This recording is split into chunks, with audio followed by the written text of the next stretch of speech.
This is lecture number 16 for Monday, May 18th for the French Revolution class. Okay, so we're going to talk about Thermidor and we're going to bring it up to the rise of Napoleon today. When we finished up last time, I was talking about how there had been two sort of phases to the terror. There had been this sort of chaotic terror where the terrorists, Carrier, Fouché, Collot d'Herbois, had run around carrying out mass executions to put down the Federalist Revolt, put down the Vendée, etc. And that Robespierre had, and the Indulgence had gotten unsettled by this, and they had decided that they wanted to rein it in and stop the terror. The Indulgence, however, had been destroyed by corruption scandals, and they had been sent to the guillotine. And so Robespierre, sort of on his own, had decided to purge the revolution. He had set up this new mechanism with the Law of 22 Prairial and the sort of streamlined revolutionary tribunals so that he could try and execute large numbers of people. And he did. Several thousand people were executed in June and July of 1794. But then Robespierre who was kind of paranoid, began to get really suspicious of lots of people in the National Assembly, the Constitutional Convention. And so they had actually come into a confrontation with Robespierre and his group, and Robespierre, Saint-Just, and Couthon, and all the others who supported Robespierre were sent to the guillotine in July of 1794. And July of 1794 is called the month of Thermidor, or the hot month in the revolutionary calendar. And so the period right after the terror, when the terror ends, and the period after that is called Thermidor, although it extends far beyond the month of Thermidor. So one of the first things that the people who had gotten rid of Robespierre, they had realized they really just didn't like the whole idea of terror, that they did not like this mechanism that had been set up to try people and execute them quickly. They did not like the revolutionary tribunals, and so they decided to dismantle the machinery of the terror. Now, they didn't get rid of the Committee of Public Safety, but they did change the rules on the Committee of Public Safety. So almost immediately on July 29th, they changed the rules of the Committee of Public Safety so that 1/4 of the members of the Committee of Public Safety had to step down each month, and they could not be reelected again immediately. And they did that so that there would be this constant rotation through the committee, so that everyone would be thinking, well, geez, I'm not going to be on the committee that long, and 4 months is the longest you can be on there, and so somebody else is going to be on the committee. I don't want to make anybody irrationally mad at me or something like that. Then on August 1st, 1794, which is just 3 days after Robespierre's death, they repealed the Law of 22 Prairial. And this was the law that had really streamlined the legal system, had gotten rid of defense attorneys, had gotten rid of witnesses, had judges just make snap decisions. They got rid of that whole process, and they said, no, we're going back to the older process. You get a defense attorney, you get to hear the charges against you, you get to have witnesses, etc.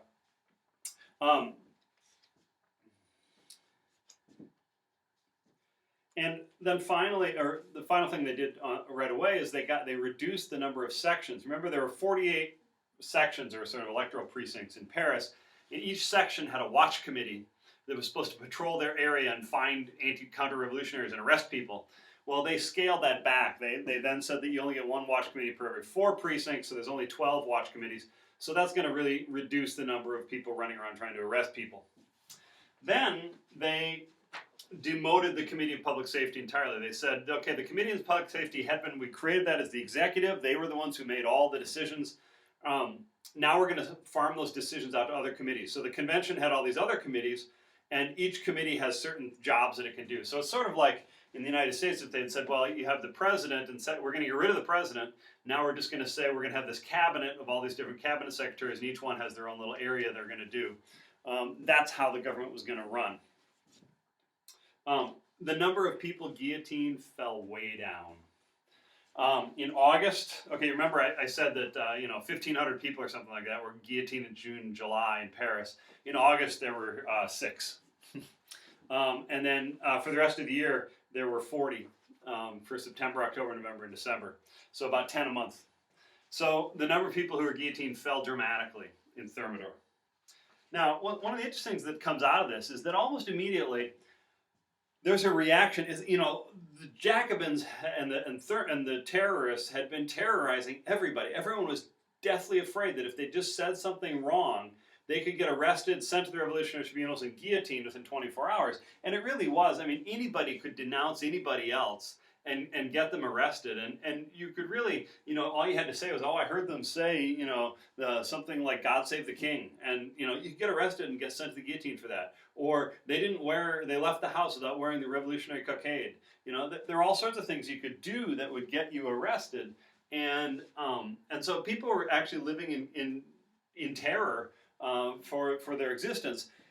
Now that it's clear that the mechanism of terror had been disbanded, you see a reaction, and in particular, a group of young men called the Muscadins began to appear. And the Muscadins were interesting because they were generally lower middle class, clerks and that sort of thing.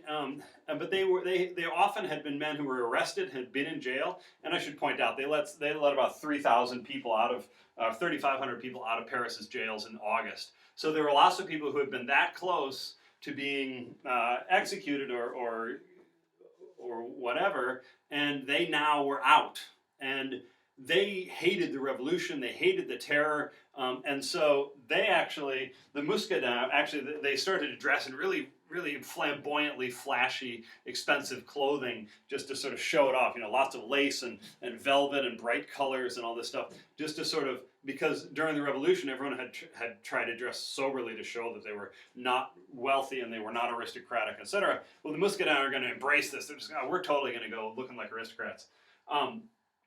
And the Muscadins were young men, and they actually started to just go around. They would go out around the streets. They would attack Jacobins' houses. If there were people who were known to be Jacobins or terrorists or even prominent people in some of the neighborhood sections and things like that, they would just attack them. And sometimes they would even just attack working class people, assuming they were sans-culottes.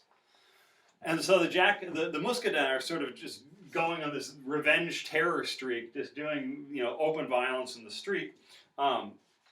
And there was actually a journalist named Freron who began to publish a newspaper, and he would give little editorials, and he would talk about such and such a person was prominent in the terror, and they're still walking around Paris, and they live here. And then the Muscadins would go and attack that person, right? And so it really became sort of a counter-terror terror. The Jacobins began to be in fear for their lives, and they weren't going to get arrested and put on trial. They were just going to get beaten in the street and maybe killed by the Muscadins. On October 29th, the convention forced all political clubs to publish their membership rolls publicly. So anyone who was in the Jacobin Club, their name was now out there. And this was like an open season then for the Muscadins. The names were out there of the Jacobin Club. And on November 12th, in response to this, there was actually an attack. A bunch of sans-culottes got together and they attacked the convention. They wanted to repeal that law and they wanted to protect the clubs. And in response to that, this attack on the convention, on November 12th, the convention bans the Jacobin Club. So the Jacobin Club is closed on November 12th, 1794. On August 29th, the convention tried to arrest the remaining terrorists who were still out there, the ones who had not been killed by Robespierre. But other members of the convention blocked this. So there's still in the convention, the mountain is still there. Those representatives are still in the mountain. Jacobins, etc. There's still the sort of more conservative ones. And so the convention is still pretty divided. In September, so there were some trials of people who had been arrested as part of the Federalist Revolt. And during those trials, it came out, especially what Carrier had done in Nantes, of doing the noyades and sinking boats full of people. And because this was such a horrifying story when it came out, it hadn't been widely known before, that Carrier is arrested. At first, he can't be arrested because he's in the convention and they're immune from prosecution. Remember, one of the last things they did before they killed Robespierre was to make it so that people in the convention couldn't be arrested. But they finally, in December, the convention votes to allow Carrier to get arrested because of the noyades, and he is arrested and then guillotined on December 16th.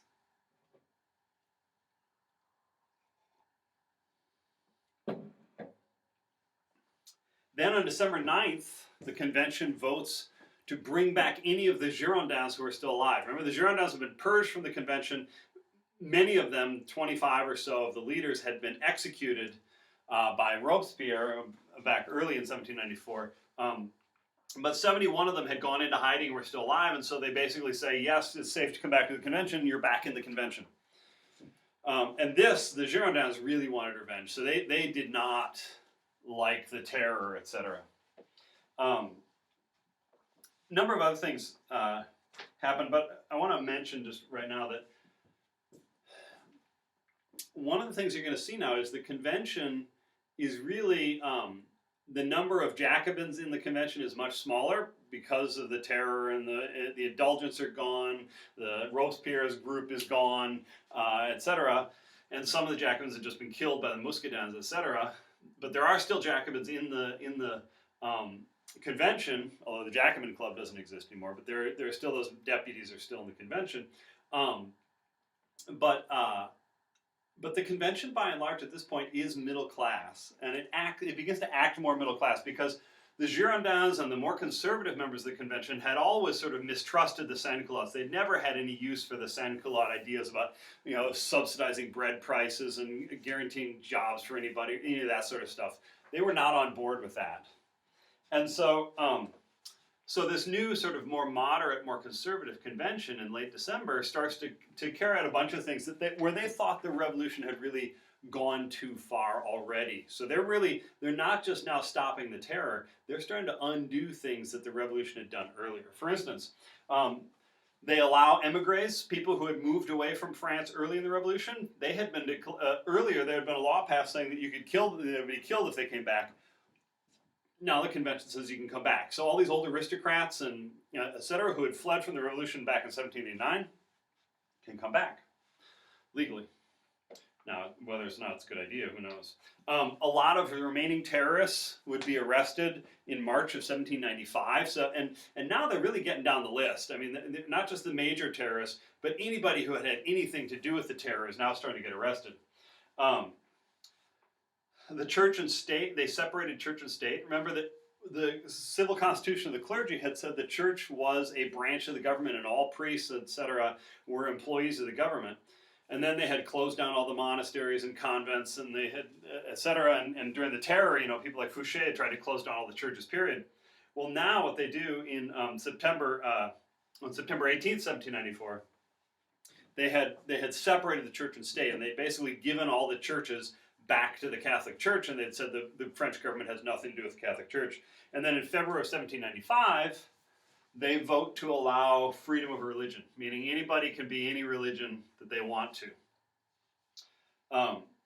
There were still a few rebels hanging out in the West, sort of the survivors of the Vendéens and the Chouans. They had actually been sort of hiding out in the woods and the hills and carrying out sort of guerrilla attacks, etc. But they were minor things. They'd really been wiped out in December of 1793.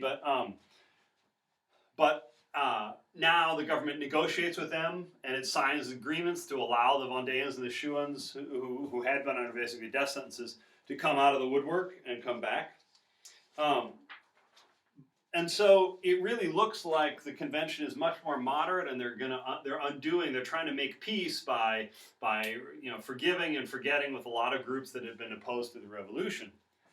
But the convention still has to deal with the fact that they're in Paris, and the sans-culottes, who were the sort of backbone of the terror, they were the ones, the muscle for the terror. They were the ones who were intimidating the convention by storming the convention, and they were the ones who ran the watch committees and arrested people, etc. They're still there, right? And they still thought the terror was a good idea, and the sans-culottes are still waiting for the Constitution of 1793. Remember, the Constitution of 1793 had been passed in 1793, but then had been suspended. It was literally hanging from a box in the convention hall from the ceiling. And that Constitution had universal male voting rights. All men could vote. The sans-culottes could vote. And it had guaranteed, bread, etc. And so the sans-culottes are not ready to give this up. And in fact, what happens is that in December of 1794, the convention votes to allow bread prices to float again. Remember, the sans-culottes had invaded the convention, intimidated the convention, and forced them to put a maximum on bread prices, to set bread prices. They can't go above this price. They now, in December 1794, undo the maximum and they allow bread prices to float. The next day, there is a super hard frost.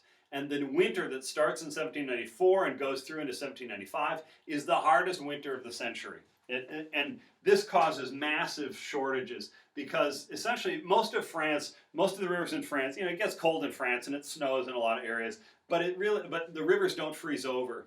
But in this winter, it was a cold enough winter and it was a long enough, hard enough winter that the rivers froze over. And this was a huge problem because France really depended on shipping grain by boat. And so lots of cities that were totally dependent on getting their grain by boat suddenly couldn't get it. They could do sleds and things like that, but it was a much smaller scale. And so there were grain shortages everywhere. Even though the harvest hadn't been horrible, there were grain shortages and therefore bread shortages. So throughout the winter of 1795, the sans-culottes are really suffering because essentially the bread prices get super high and then they start rationing bread in Paris. You can only buy so much. And that ration starts to get lower and lower and lower. Well, finally, on April 1st, which is the month of Germinal, it's 12 Germinal on the revolutionary calendar, the sans-culottes have had enough. About 10,000 sans-culottes storm the convention, and they surround it, and they basically have two demands. They want bread, meaning they want the convention to buy bread and hand it out to the people of Paris, and they want the Constitution of 1793. Well, the convention basically just sits around. They don't want to do anything about it. And the sans-culottes at this point, all the great sans-culotte leaders, the Hébert and the Vincent or Ronsin, all those guys are long dead, right? They were killed in the summer, or in the previous spring by Robespierre or etc. And so the sans-culottes are still there. There's large numbers, but they don't have any big leaders. And so the sans-culottes don't really have a coherent leadership strategy. So they basically mill around. They mill around on April 1st for several hours, like 8 hours. And the convention just refuses to give them the Constitution of 1793, refuses to set bread prices.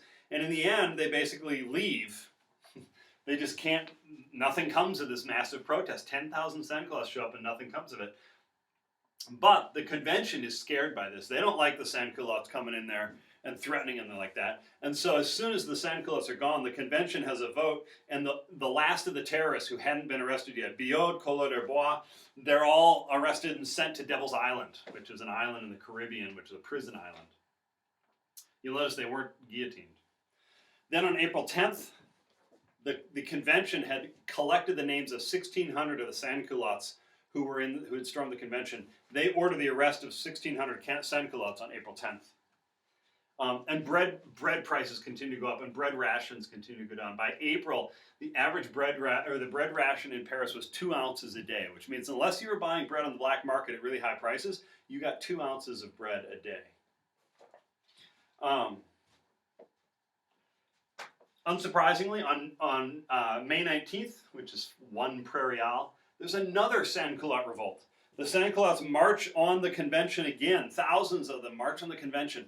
And this time, the guards at the convention, the leader of the guards is a guy named Frérot, and he's grabbed by the crowds and they rip him to pieces. They cut off his head. They stick his head on a pike. And then they march into the convention when the deputies are all sitting there with Frérot's head on a pike. And they walk around and they say, we're going to put you on a pike too, unless you give us, and what do you think it is? Bread and the Constitution of 1793. This time there's about 20,000 sans-culottes there. This goes on for a couple days. The sans-culottes keep besieging the convention hall. And finally the convention offers a compromise. They're going to formally allow the sans-culottes to submit a petition to the convention, and if the sans-culottes agree to leave. Because it's sort of a standoff. The sans-culottes are not ready to start killing convention leaders. And without that, the convention won't do anything. They're just going to sit there. So the sans-culottes agree to submit a petition, and they ask for bread and the Constitution of 1793. But as soon as the crowds are gone this time, the convention votes. There 11 Montagnards, 11 members of the Mountain, former Jacobins, had supported the demands of the crowd. They're like, yeah, let's give them the Constitution of 1793. Let's give them bread. And so as soon as the crowds are gone, they've submitted their petition. The convention votes to arrest those 11 deputies who were part of the Mountain, and they are arrested. They would eventually be convicted and executed, although 4 of them, when they were being led out of the convention hall after being arrested, 4 of them pull out knives and slash their own throats and kill themselves. Finally, the convention decides they're going to stop the sans-culottes once and for all. So on May 22nd, they go to one of the main working class districts of Paris, the Saint-Antoine district, and they surround the district with soldiers, and they basically say that they're not going to let anyone in and out unless they hand over the leaders of the crowd that had killed Frérot. They want the name of they want the people who had led that revolt on May 19th to be turned over. There's a standoff for quite a while, but in the end, 36 people are turned over to the guards, and they are guillotined. In addition, 6,000 people are arrested and put in prison. So the convention is not messing around. They want to stop the sans-culottes. Now the sans-culottes are pretty desperate here because they don't have any political rights, right? Because the Constitution of 1793 is still suspended, and the only way they can express their displeasure is to storm the convention. But the convention is coming down harder and harder on this. Now, the convention during this time is trying to figure out what are they going to do. They've decided by this point they're middle class, and this is where the Marxists start to give a good explanation for things. They're middle class. They do not want the lower classes to have political power. They do not want the Constitution of 1793. And so they basically are like, they said as long as that Constitution is suspended up there, the sans-culottes are going to keep demanding it. So we need to write a new Constitution. They need a 4th Constitution.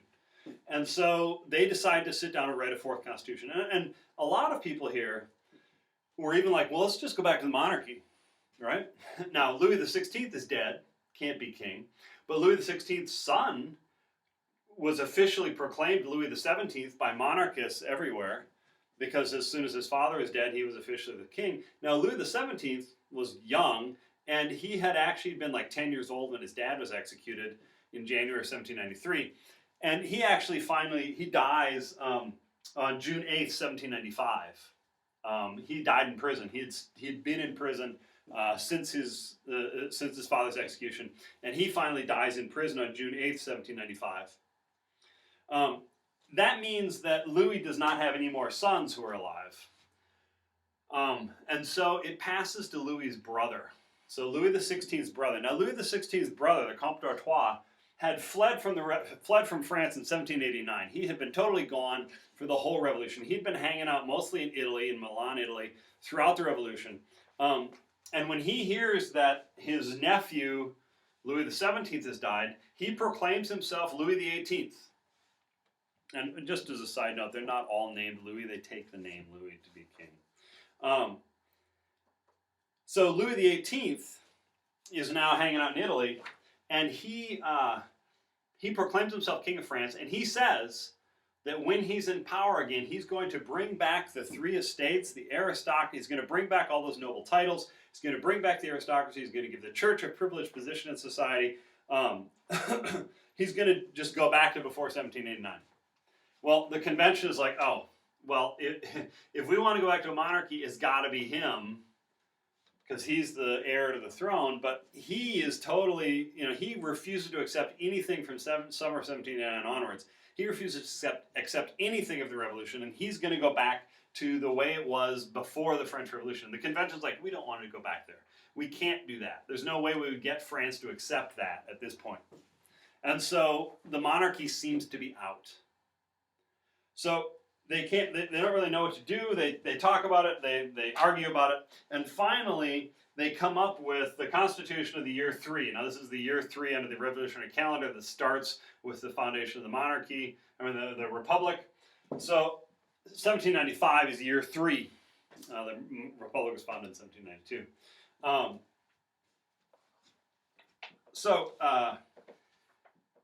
Well, actually, the years don't quite line up.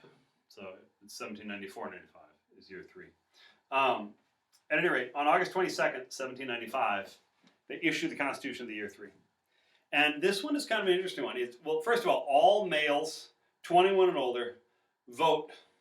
Yay. Okay. So they throw a scrap to the sans-culottes. They get to vote, but they don't actually get to vote for representatives in the government. What happens is that all men 21 and over vote for electors, but to be an elector, you have to have a certain amount of wealth. And then the electors all get together and they vote from amongst their number. They vote on representatives. Okay, so it might be that somebody you voted for becomes a representative, but it might be that you vote for an elector and then they elect somebody else to be a representative.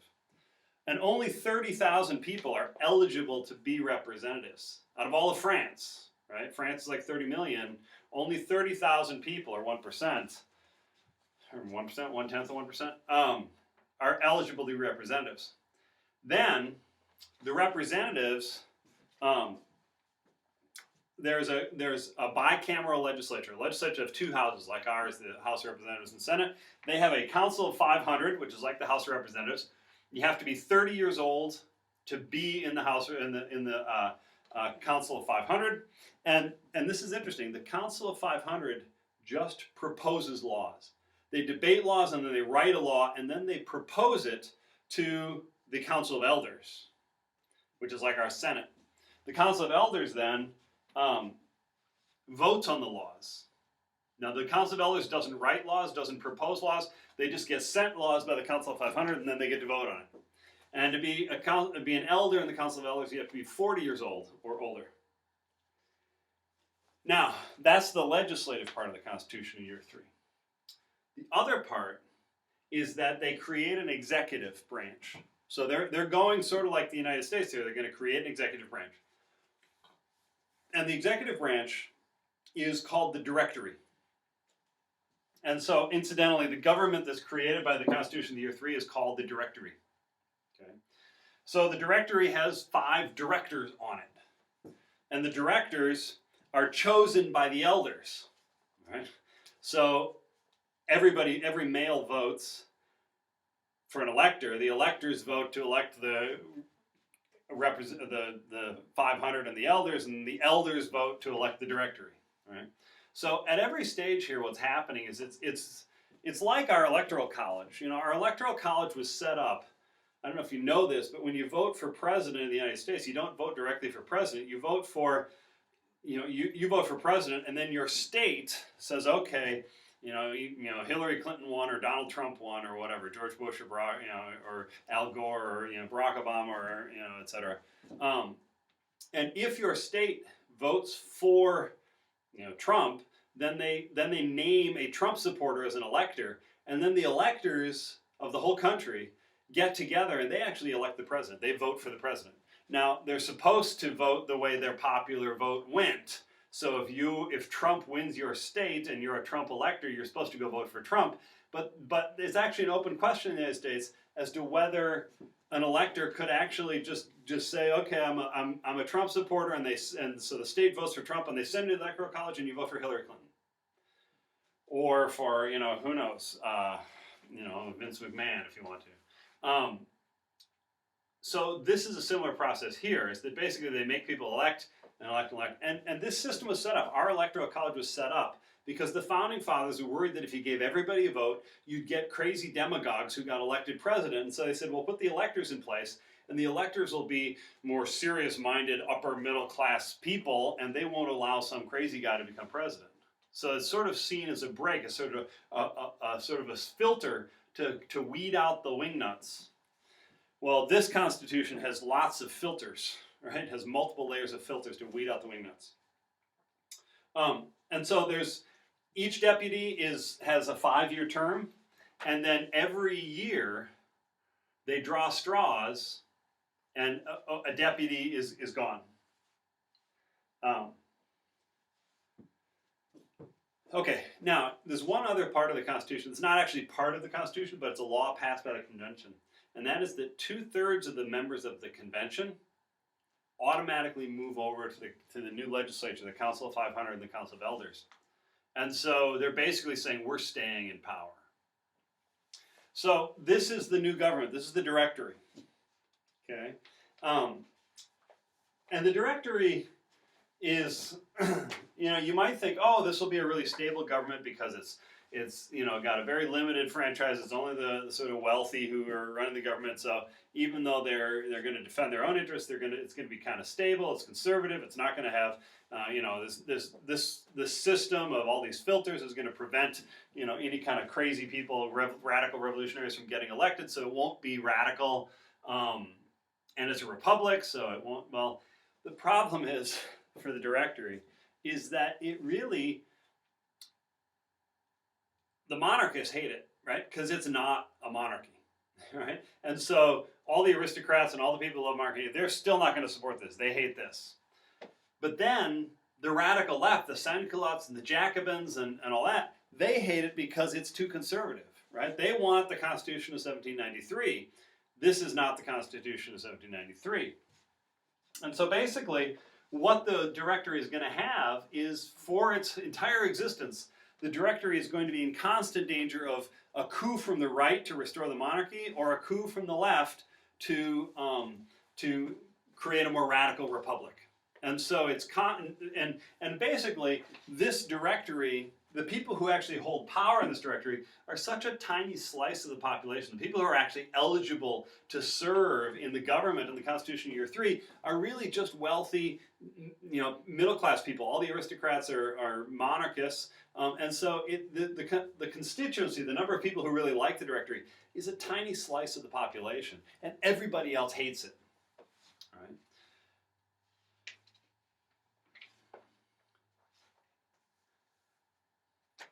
Well, basically what the Directory winds up doing then is, if the Jacobins and the radical left and the Sans-Culottes get too threatening, then the Directory basically favors the right, the monarchists, and sort of gets the monarchists on their side. And then if the right and the monarchists get too threatening, then they allow the Jacobins to open up their clubs and newspapers again, and Sans-Culottes to organize, and so they can stop the monarchists. But then once they get, so the monarchists seem threatening, and the Directory allows the left to get powerful to counteract it, but then the left starts to get threatening because they're really powerful now, and so then they have to favor the right, and the Directory just cannot find a stable place. It just can't do it. So let me just give you a sense of what's going on. And one of the things I want to mention, the Directory constantly relied on the army. And they relied on the army in two senses. In the first case, the army actually has to, the Directory winds up now using the army to squash anybody that doesn't like the government. So the Sans-Culottes, they start bringing in the army and just opening fire on crowds, etc. So the army is the muscle that allows the Directory to push down on the left, right, and the crowds in the streets. But the army is also necessary because the right will only grudgingly support the Directory, and that's only because if the Directory can keep winning battles, it's popular. So it's popular as long as the army is winning. Remember, this 1795 onward, this is when Napoleon is conquering Italy. This is when they're winning in Germany, etc. And so, really, as long as the armies elsewhere keep winning, the Directory has a certain amount of legitimacy and a certain amount of support and popularity. But if the army starts losing, the Directory starts losing popularity in a hurry.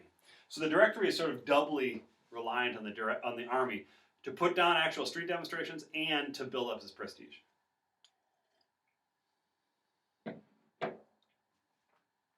Well, when the Constitution gets enacted in the fall of 1795, the initial threat is from the left, because they've been doing all these things during Thermidor of pushing back on the left, and then this hard winter has gotten the Sans-Culottes really agitated. Well, so a lot of people on the left are really angry now. I mean, this Constitution, this means there's no Constitution of 1793, so the left is furious. Now, they're kind of beaten down because a lot of Jacobins have been executed, a lot of Sans-Culottes are in jail, etc. But they're not out yet. So in 1795, in November 1795, a bunch of former Jacobins found a new club called the Pantheon Club. The Pantheon Club is really radical and leftist, and they found a new club and they start meeting and they start agitating and they start organizing, and they're gonna try to overthrow the left. In particular, a guy named Gracchus Babeuf.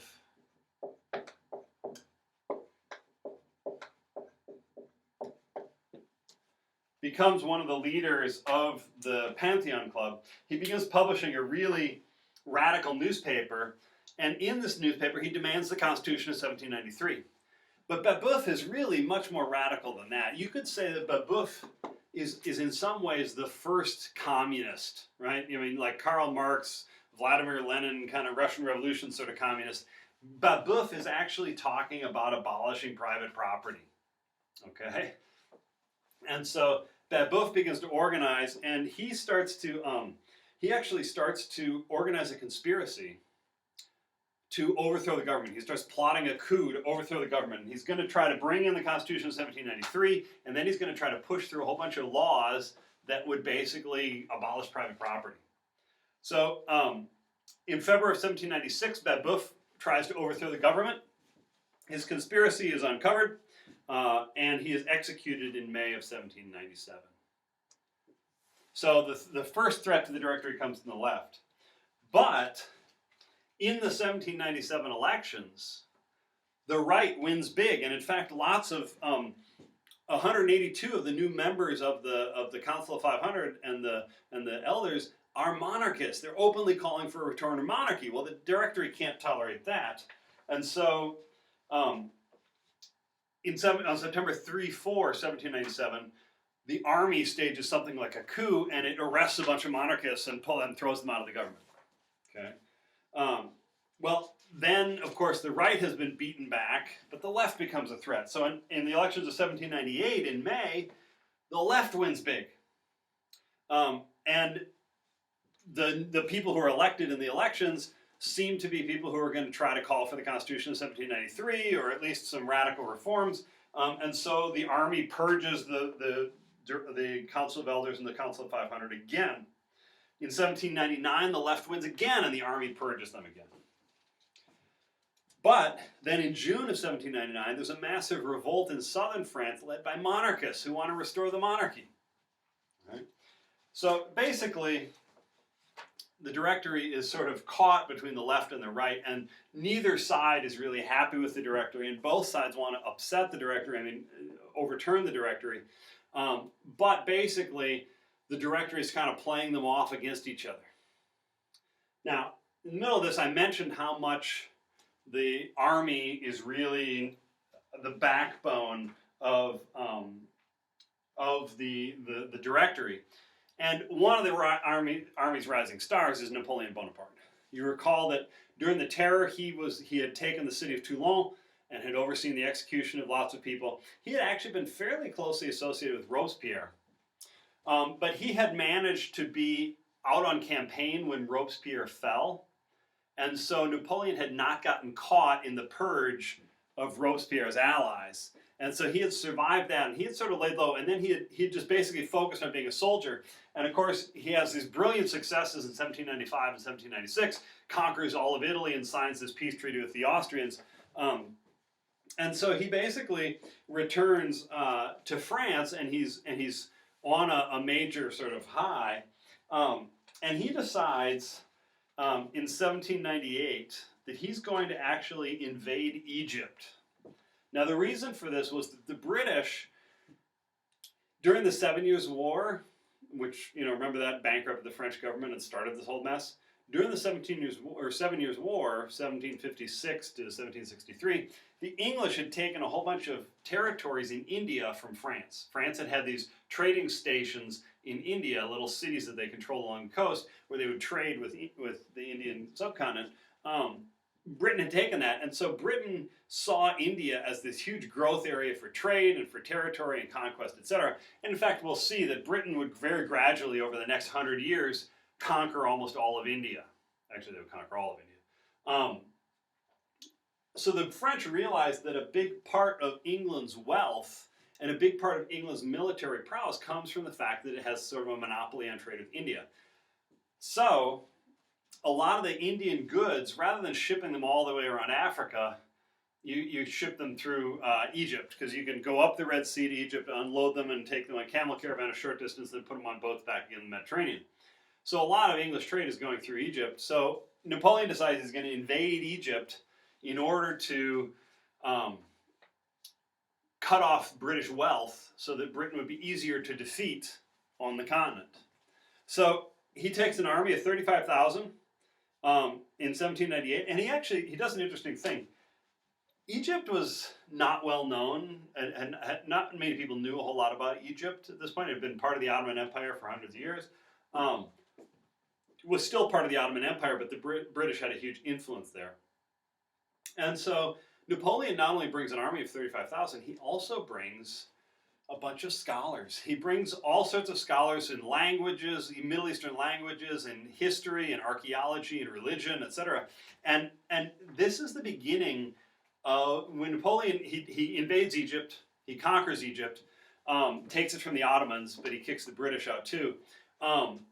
And he sets loose these scholars, and they all start studying all these temples and pyramids and all that. This is the beginning of the West's fascination with Egyptology, with pyramids and mummies and pharaohs and all that, and hieroglyphics and etc. This is the beginning of that, when these French scholars start really studying Egypt. But things don't go too well for Napoleon. First of all, he kicks out the Ottomans, and he seizes control of Egypt, and he kicks out the British, but the British have a bigger navy, and so what happens is that the British Navy under Admiral Nelson attacks the French fleet at the Battle of the Nile. The French were they had dropped Napoleon off in Egypt, and he's conquering Egypt, but the French fleet is still sitting at the mouth of the Nile. They get attacked by the British fleet, and at the Battle of the Nile on August 1st, 1798, the British destroy the French fleet, or at least a significant portion of it. So Napoleon is now stranded. He cannot get any more soldiers from France. He can't get supplies. He's basically on his own. So he marches around a lot and conquers a bunch of stuff, but he realizes that his army is doomed because they can't go back to France and with the British sitting there, and they can't get major supplies or reinforcements. And so Napoleon basically abandons his army. He gets onto a boat in the middle of the night, sneaks out past the British lines, and heads back to France. And he proclaims the whole thing a massive success and gets the heck out of there. And so when the French army is captured and destroyed a year later, Napoleon's not in charge. Right? And so Napoleon comes back to France, and he's sort of looking. He's like, "Oh, what do I do next? Right? I just lost my army, and I don't know what to do." But at this point, Napoleon finds a new occupation: politics. One of the directors in the Directory is Abbé Sieyès. You remember him from way back when? He was a big figure in the National Assembly, right? He was really the driving force convincing members of the Third Estate to declare themselves the National Assembly back in 1789. He wrote the Declaration of Rights of Man and Citizen. He really pushed a lot of stuff early in the National Assembly. He had been in the National Assembly up until 1791. And then he had been voted out, of course, because the Constitution of 1791 prevented anyone who had been in the National Assembly from being in the Legislative Assembly. But then he had come back with the Republic, and he had been in the Constitutional Convention, and he had not been a major player, but he was a significant person in the Constitutional Convention. He had then gone off, and he had been an ambassador to Berlin and other things for a while, but he had come back, and now he's on the Directory. He's a director. But he had decided that the Directory really didn't work right. He really didn't like the structure of the Directory. He didn't think it was a good idea, and he had ideas. So what he immediately starts looking around for a way to dump the Constitution of the year 3 and come up with a better Constitution. But he knows that the only way he's going to do this is if he can basically carry out a coup. He can overthrow the Directory. So he starts looking around. He approaches one general, but that general that general's kind of interested. I can help you overthrow the government, etc. But that general dies in battle in 1798, and so he's looking around, and here pops up Napoleon, right? And Napoleon's got a great reputation because he had conquered all of Italy, etc. And so Sieyès starts talking to Napoleon, and they agree that in November of 1799, they are going to try to stage a coup. They're going to overthrow the government. They're going to rewrite the Constitution, and they're going to found a new government that is on different terms that Abbé Sieyès likes, and basically Napoleon sees this as a way of getting serious political power and becoming a major player in politics. Sieyès is not that interested in being a major player in politics. He wants to restructure the Constitution. So they make a deal, and we'll see what happens next time.